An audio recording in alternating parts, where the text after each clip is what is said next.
Olá, eu sou Marli Silva do canal Poexistindo e Espiritualizando e hoje eu trago mais dois lindos poemas do nosso querido Castro Alves. E nós estamos lendo o livro Espumas Flutuantes, um livro muito importante para a literatura brasileira, para a literatura universal. Castro Alves é muito conhecido e também ele, pelos seus poemas, pelas suas posições políticas, sociais, pelo seu pensamento em relação à humanidade, ao ser humano, a pessoa que ele era também é um exemplo, né? É uma lição de vida para todos nós. Então, assim, é um prazer imenso poder estar conhecendo melhor essa obra, que ele, a única que ele editou, publicou em vida, e que nos traz assim grandes ensinamentos, grandes lições.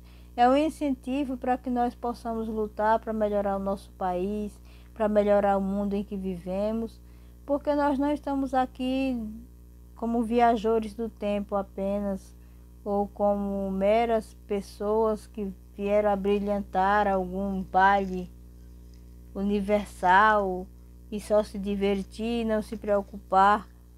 Não digo preocupar a mente, porque se preocupar significa isso, preocupar a mente, quer dizer, ocupar a mente antes do necessário, antes daquilo que é devido. Não, mas olharmos o outro com outro olhar, com uma outra magia, uma maneira melhor, querer o melhor para o nosso país, acabar com o preconceito racial, acabar com o preconceito de gênero, lutar por igualdade de gênero, lutar pelas mulheres que são verdadeiras heroínas nesse país, que lutam sempre. E não só nesse país, nós vemos a cultura de outros países que até hoje castiga muito a mulher, que até hoje a mulher não tem voz, não tem vez. E chegou o momento em que nós devemos nos posicionar diante desses fatos, dessas situações. Castro Alves fazia isso. Ele usava o quê? Ele tinha armas bélicas? Não, ele usava poesia. Ele usava seus escritos. Ele usava o seu pensamento para trazer coisas belas, coisas verdadeiras e coisas que vinham nos alertar e nos chamar a atenção para que nós disséssemos: não, nós não queremos isso, nós não queremos esse tipo de país. Se ele tivesse nascido agora, nesse século, ele estaria dizendo as mesmas coisas. E tudo que ele disse antes cabe como uma luva nos tempos que estamos vivendo agora. Um Brasil completamente atordoado, um país que, sabe, que parece que está se desagregando. Então, assim, Castro Alves já via isso naquela época. Talvez ele já até adivinhasse que o Brasil pudesse passar por isso, porque o poeta, ele é um visionário. E ele, como tal, ele já previa essas coisas, pela forma que o Brasil era comandado por estrangeiros, era ainda a época do imperialismo, ainda tinha a escravidão, que eu sempre falo que ele era contra totalmente, ele achava uma aberração aquilo, tanto é que ele escreveu o livro Os Escravos, e esse livro foi publicado pós-morte. Lamentavelmente, ele morreu muito jovem, com 24 anos, mas tinha uma cabeça extraordinária, compreendia tudo. Vale dizer que Castro Alves era baiano, né? Os nordestinos, eles têm uma força muito grande, e ele conseguiu vencer tantas coisas e deixar como exemplo a garra, a força e a coragem e a vontade de lutar por um mundo melhor. Então, hoje nós vamos ler aqui na página... Deixa eu ver. Nós vamos ler na página 54 um poema chamado A uma taça feita de um crânio humano. Ele diz que é traduzido de Byron. Então, assim, eu não lembro muito de alguns desses poemas, mas, assim, são poemas feitos de maneira muito interessante. Vamos ver. Não recues de mim, não foi o espírito. Em mim verás, pobre caveira fria. Único crânio que, ao invés dos vivos, só derrama alegria.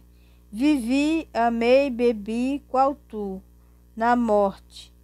Arrancaram da terra os ossos meus.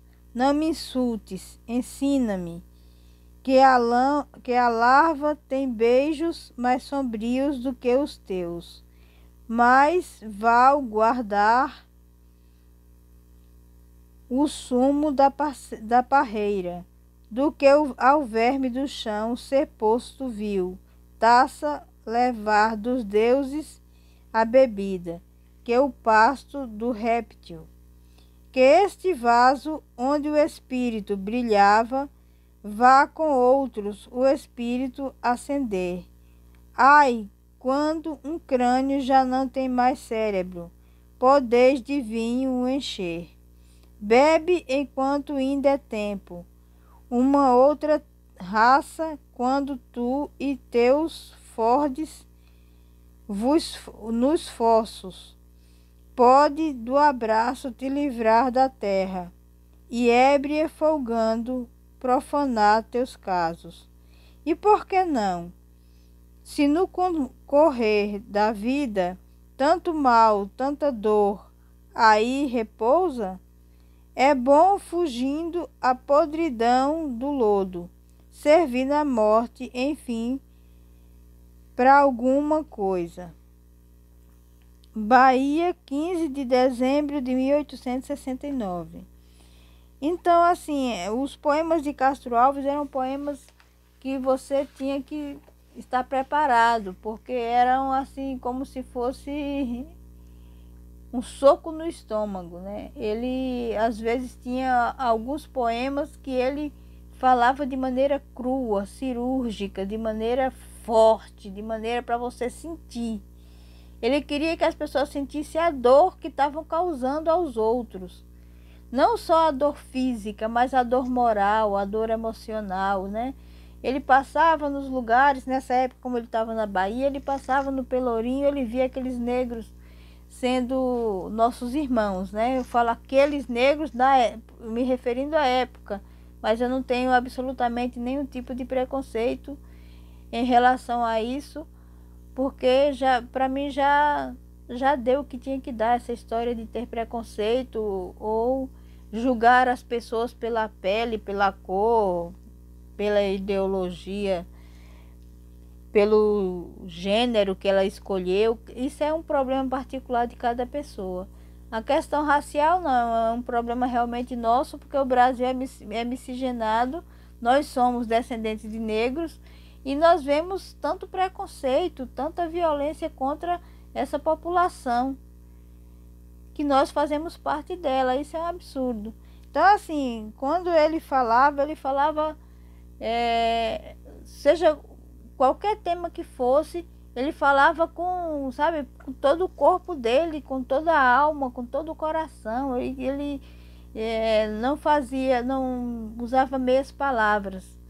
Ele era uma pessoa que dava aquele soco no seu estômago em alguns poemas dele.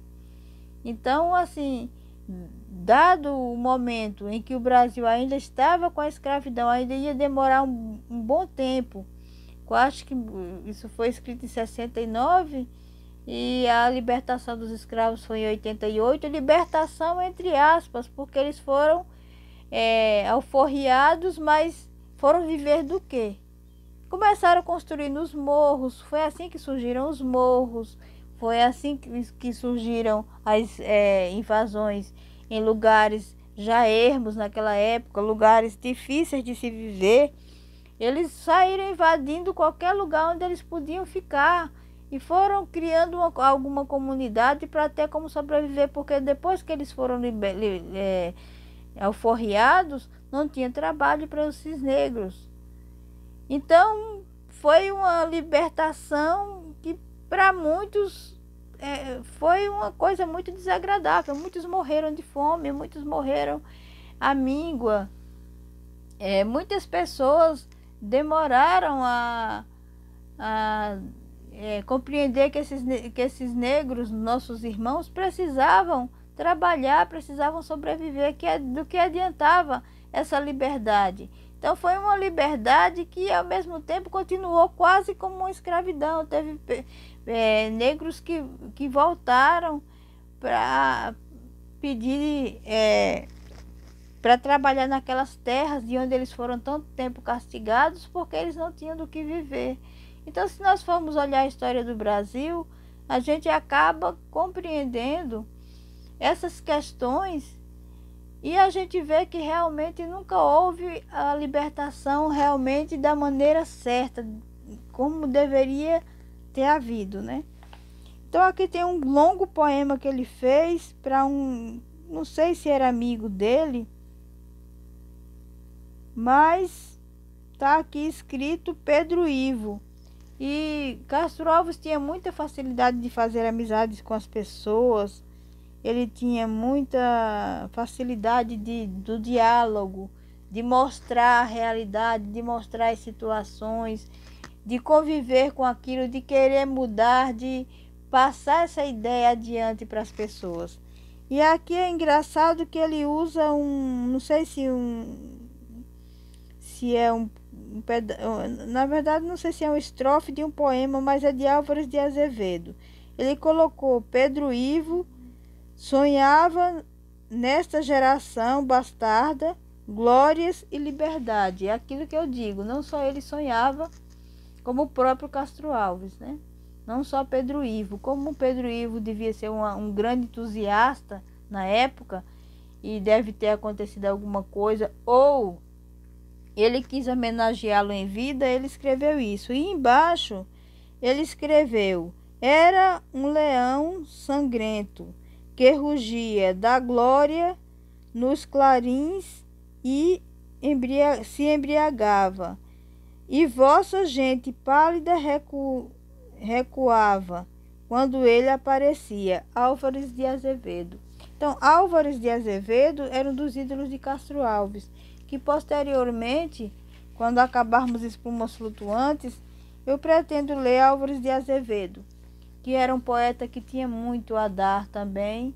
Eu não sei se ele era tão engajado quanto Castro Alves, mas vale a pena conhecer a sua poesia.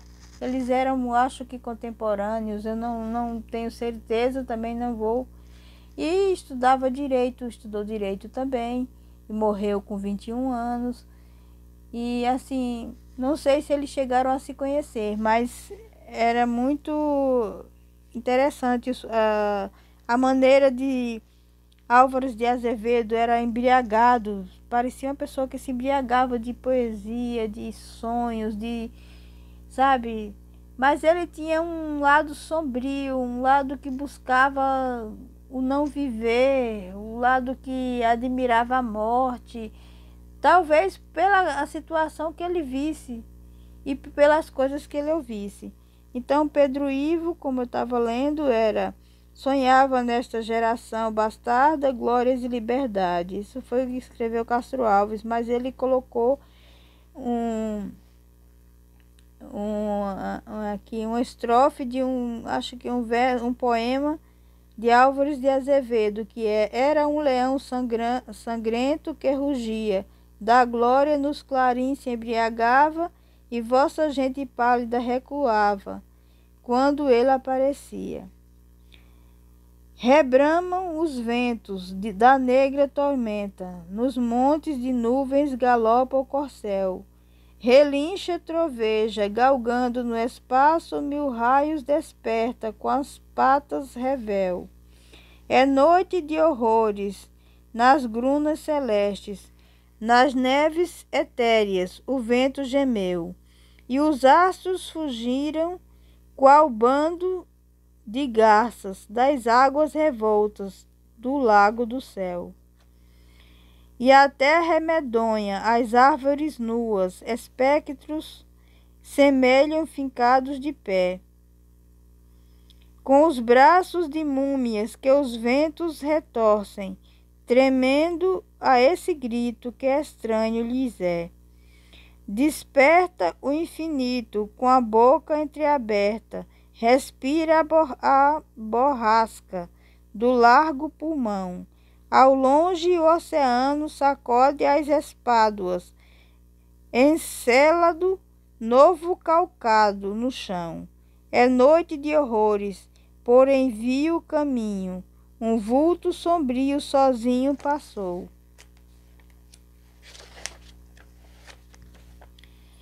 Com a noite no peito, com a noite no busto, subiu pelo monte, nas cimas parou. Cabelos esparsos ao sopro dos ventos, olhar desvairado, sinistro, fatal. Dirias estátua roçando nas nuvens, para qual a montanha se fez pedestal. Rugia a porcela, nem ele escutava. 1000 raios choviam, nem ele os fitou. Com a destra apontando, bem longe a cidade, após largo tempo sombrio falou. Dorme, cidade maldita, teu sono de escravidão. Dorme, vestal da pureza, sobre os coxins do sultão. Dorme, filha da Geórgia, prostituta em negra órgia. Se hoje Lucrécia Borgia dá desonra no balcão. Dormir? Não, que a infame grita. Lá se levanta fatal, corre o champanhe e a desonra, na orgia descomunal. Na fronte já tens um laço, cadeias de ouro no braço, de pérola um baraço, adornos da Saturnal.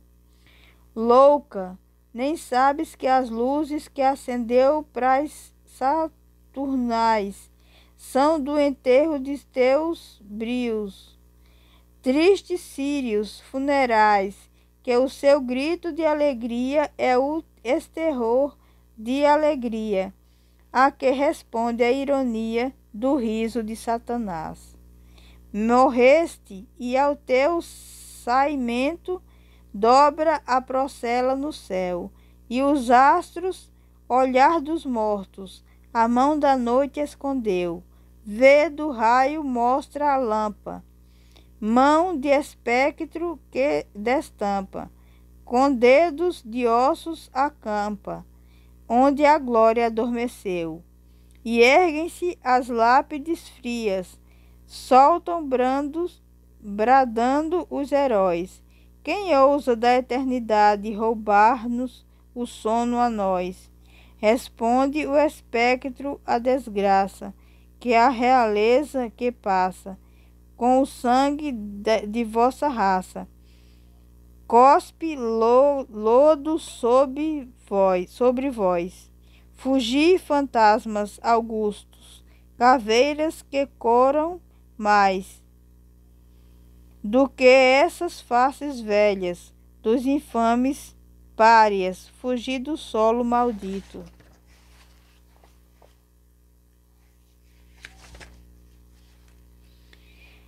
Embuçai-vos no infinito, e eu por detrás do granito dos montes ocidentais, eu também fujo, eu fugindo. Mentira desses vilões, não foge a nuvem trevosa quando em asas de tufões sobe dos céus a esplanada para tomar emprestada de raios uma outra espada à luz das constelações. Como o tigre na caverna afia as garras no chão, como em Elba amola a espada nas pedras Napoleão. Tal eu, vaga encapelada, recuo de uma passada para levar derribada rochedos, réis multidão, Pernambuco, um dia eu vi-te, dormindo, imenso ao luar, com os olhos quase cerrados, com os lábios quase a falar. Do braço o clarim suspenso, o punho no sabre extenso, de pedra Recife imenso, que rasga o peito do mar. E eu disse, silêncio, ventos, cala a boca, furacão, no sonho daquele sono, perpassa a revolução. Este olhar que não se move, está frio em ocidente e nove. Lê Homero, escuta Jove. Robespierre, Danton. Naquele crânio, entra em ondas o verbo de Mirabeau. Pernambuco sonha a escada, que também sonhou Jacó. Jacó cisma a república alçada e pega os copos da espada, enquanto em sua alma brada, somos irmãos virginal. Então repetia ao povo, desperta do sono teu, Sansão derroca as colunas, quebra os ferros, Prometeu. Vesúvio, curvo, não pares, Igníneas, consolta os ares, em lavas inunda os mares, mergulha o gládio no céu. República, voo ousado, do homem feito condor, raio de aurora, ainda oculta, que beija a fronte do Tabor. Deus, enquanto que o monte bebe a luz desse horizonte, deixas vagar tanta fronte, no vale envolto em negror. No vale envolto em negror, ainda me lembro, era há pouco, a luta, horror, confusão, a morte voa rugindo da garganta do canhão, o bravo a fileira serra, em sangue ensopa-se a terra, e o fumo, o corvo da guerra, com as asas sobre a amplidão. Cheguei, como nuvens tontas, ao bater no monte além, topam, rasgam-se, recuam, tais a meus pés vi também, hostes mil na luta inglória, da pirâmide da glória, são degraus, marcha a vitória, porque este braço a sustém. Foi uma luta de bravos, como a luta do jaguar, de sangue enrubesce a terra, de fogo enrubesce o ar. Oh, mas quem fez que eu não vença? O acaso, a avalanche imensa, de mão do eterno suspensa, que a ideia esmaga a tombar. Não importa a liberdade, é como a hidra o anteu. Se no chão rolam as forças, mais forte do chão se ergueu. São os seus ossos sangrentos, gládios terríveis sedentos, e da cinza solta aos ventos mais um graco apareceu.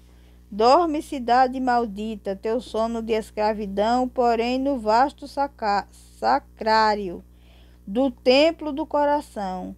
Ateia o lume das tampas, talvez que um dia dos pampas, eu surgindo, quebre as campas, onde te colam no chão. Adeus, vou por ti, maldito, vagar nos ermos pauís. Tu ficas morta na sombra, sua vida sem fé, sem luz.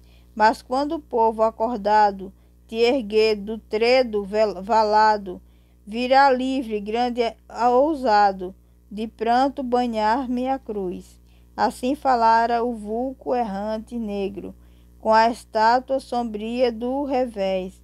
Uiva o tufão das dobras de seu manto, com um cão do Senhor, o Lula aos pés.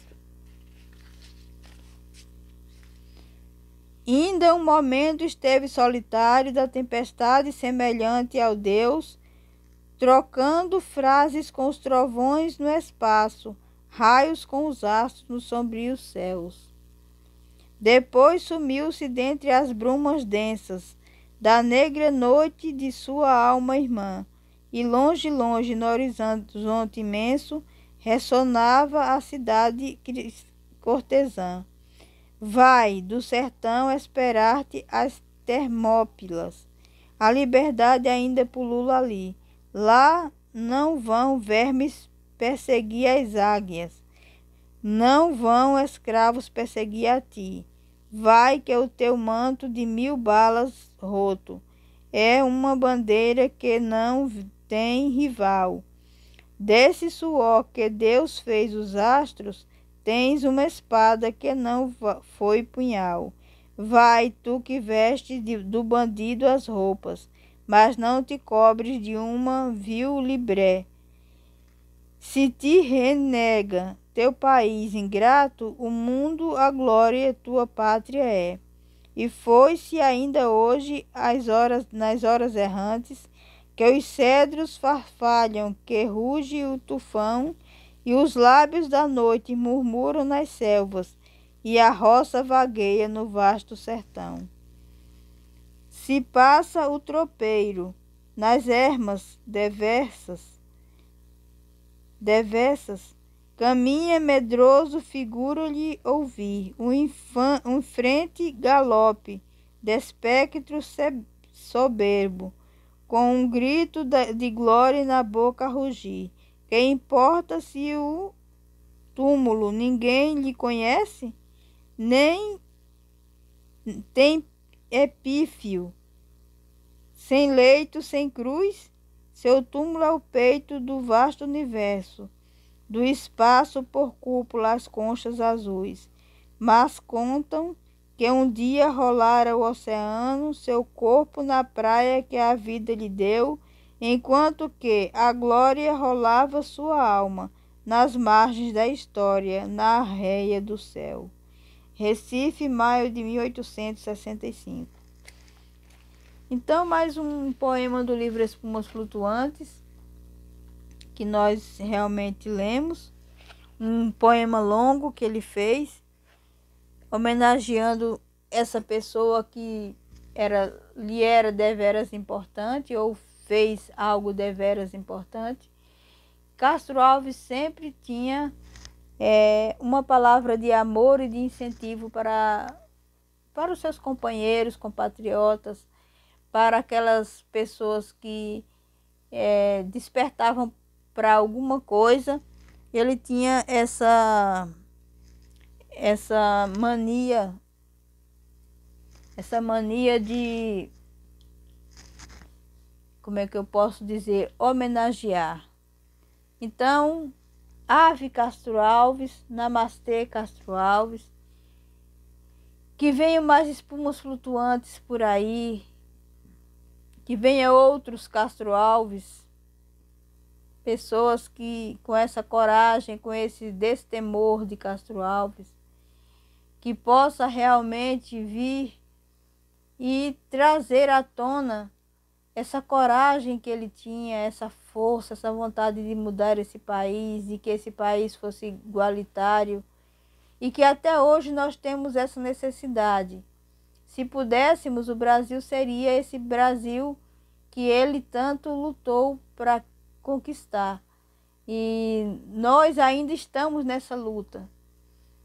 Nós estamos tentando trazer esse país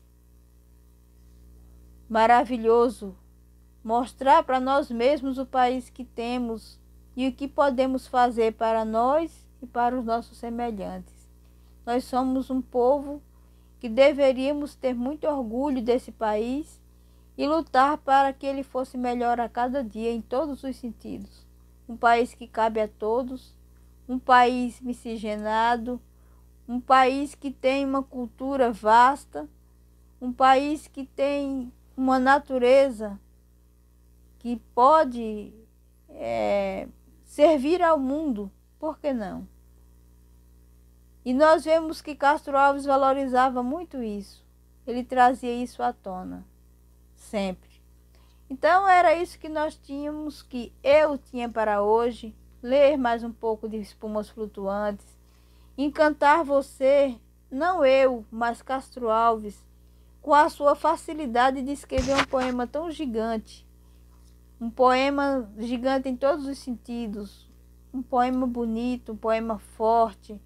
Um poema que nos arrebata muitas vezes, nos mostra que tinham pessoas que muito antes da gente tinham uma coragem fenomenal, num tempo difícil, num tempo que não tinha tecnologia praticamente nenhuma. E as pessoas eram corajosas e enfrentavam sua realidade e queriam que esse país fosse melhor, fosse dos brasileiros. Castro Alves foi um pioneiro nisso daí, foi um daqueles que mais lutou pela libertação dos escravos e pela nossa libertação, né? Porque nós ainda hoje, nós seres humanos, ainda vivemos num país que tem muita desigualdade. O Brasil é muito desigual.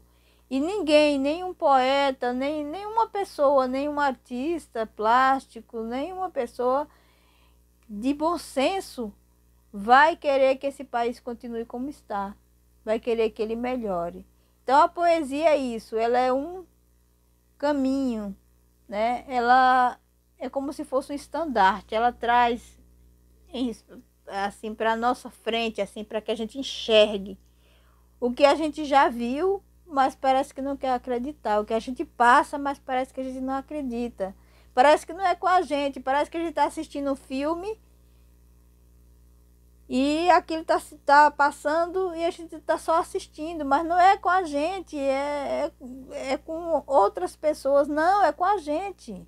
Isso é aqui no Brasil, somos nós os protagonistas desses acontecimentos. Graças a Deus, muitos não caíram em situações muito difíceis, mas quantos não estão? E Castro Alves se comovia não só por ele, que ele era abastado, ele tinha uma família que tinha bens, mas ele sentia essa dor pelo outro, porque nós não podemos ser assim, ter essa sensibilidade de sentirmos a dor do outro, a dificuldade do outro, o quanto é difícil para as outras pessoas entenderem as coisas. E também aprender a ser solidário, sabe? Deixar que cada um viva da maneira que acha melhor. É claro que se a gente vê questões de injustiça, nós temos que lutar contra. Mas eu digo, cada um, na sua vida particular, seja aquilo que quer ser. Faça o que queira fazer. Porque cada um há de responder ao poder maior. Não vai responder a mim, não vai responder a você. Existe um poder maior que nos criou. Nós não sabemos como ele é. Eu falo ele, mas eu não sei se é ele, se é ela, ou o que seja. Allan Kardec fala, quando ele faz a pergunta aos espíritos, ele pergunta, o que é Deus? Ele não perguntou quem era Deus, ele perguntou o que era, porque nem ele sabia. Então, as respostas foi que era a inteligência suprema, causa primária de todas as coisas. Então, essa inteligência que aí se encontra, que está dentro de nós e que está aqui nesse momento, que está em todos os lugares, nós iremos responder diretamente para ela. O que foi que nós fizemos? Para que nós estamos aqui? Por que nós estamos aqui? Então, assim, é para participarmos de um baile eterno? Ou é para mudarmos situações que o país já nem suporta mais ouvir nem falar, quanto mais passar? Então, são esses artistas que trouxeram à luz essa percepção e esse incentivo para que nós olhemos para o lado, não só para o nosso umbigo, mas olhemos para os lados. Vamos ver que tem outras pessoas, vamos prestar atenção na dor do próximo, que é nossa também. Nós somos uma cadeia, acontece uma coisa do outro lado do mundo, nós sentimos aqui. E esse Deus nos criou dessa maneira, para sermos iguais. Não criou mais nem menos, mas para sermos iguais. Isso Castro Alves entendeu e ele fez isso na sua obra. Ele fez questão de colocar isso em espumas flutuantes. É só a gente ler. Nós temos informação de tudo e hoje com a tecnologia que nós temos, nós podemos fazer muitas coisas. Basta querermos. Então era isso que eu tinha para hoje. Eu espero que você que assistiu até o fim tenha gostado. Eu agradeço às pessoas que estão chegando. Eu convido para que venham mais pessoas debater um pouco a respeito dessa poesia bela, maravilhosa de Castro Alves, desse ser que faz muita falta, que quem dera nós tivéssemos um Castro Alves hoje em dia. Como não seria diferente? Vamos imaginar como seria o Brasil com um Castro Alves, com essa tecnologia que tem aí, podendo levar os seus versos para todos os cantos, os 4 cantos do planeta Terra. Então vamos agradecer a Deus essa oportunidade de podermos e termos a chance de despertarmos, de termos pessoas que veio antes de nós, que despertaram e deixaram vertentes para que nós pudéssemos seguir essas vertentes e despertarmos também e fazermos do Brasil um país para todos. Então a poesia ela tem essa importância. Nós vivemos a Semana de Arte Moderna, que fez 100 anos, que foi um marco, que, sabe, quebrou paradigmas, trouxe coisas diferentes, coisas novas. Hoje nós nos favorecemos disso, porque antigamente só se escrevia poemas, tinha que ter toda uma métrica. As artes plásticas tinham uma estética totalmente voltada para a Europa, uma coisa muito europeia, e de repente veio uma Tarsila do Amaral, veio uma Anita Malfatti, quebrou essa mania, essa maneira estranha de ver as coisas e trouxe um Brasil que a gente não conhecia, para que a gente conhecesse, para que a gente gostasse, para que a gente pudesse ter a liberdade de pintar como nós queremos pintar, como nós imaginamos o que nós desejamos para o nosso país. Então isso foi maravilhoso. Eu achei extraordinário essa atitude desses guerreiros da Semana de Arte Moderna de 1922. Então, assim, são 100 anos maravilhosos, belos, lindos. Quanto mais você lê sobre a Semana de Arte Moderna, mais vontade você tem de conhecer mais, de aprender mais sobre um Brasil que você vive nele, que você muitas vezes não conhece, e também de pessoas que você vive com elas e você faz questão de não conhecê-las. Você faz questão de brigar com elas, mas não de conhecê-las, de conviver com elas. E isso mais para frente fará falta. Nós fazemos coisas hoje que no futuro próximo nos farão falta. Então pensemos bem, pensemos nesses artistas que nos traz o despertamento. Isso é importante. Isso é espiritualidade, isso é trazer Deus para dentro da nossa casa, que é o nosso íntimo. Porque nós moramos em nós mesmos, nós moramos no nosso corpo. Nós apenas habitamos numa residência, mas nós moramos mesmo dentro de nós. Quando a coisa está bagunçada dentro de nós, não adianta a casa estar limpa, está tudo em ordem. Pode adiantar porque fica esteticamente legal, mas dentro de você, você não tem paz. Você não consegue pensar, você não consegue raciocinar e nem sentir as boas coisas da vida e nem sentir a mão de Deus sobre você, o abraço de Deus que Ele dá todos os dias, porque senão nós não levantaríamos da cama. Então, assim, namastê de novo, Castro Alves, namastê a você que assistiu até agora e também que deixou o seu like, que fez a sua inscrição. Namastê a todos e até a próxima oportunidade com mais espumas flutuantes para nós. Valeu!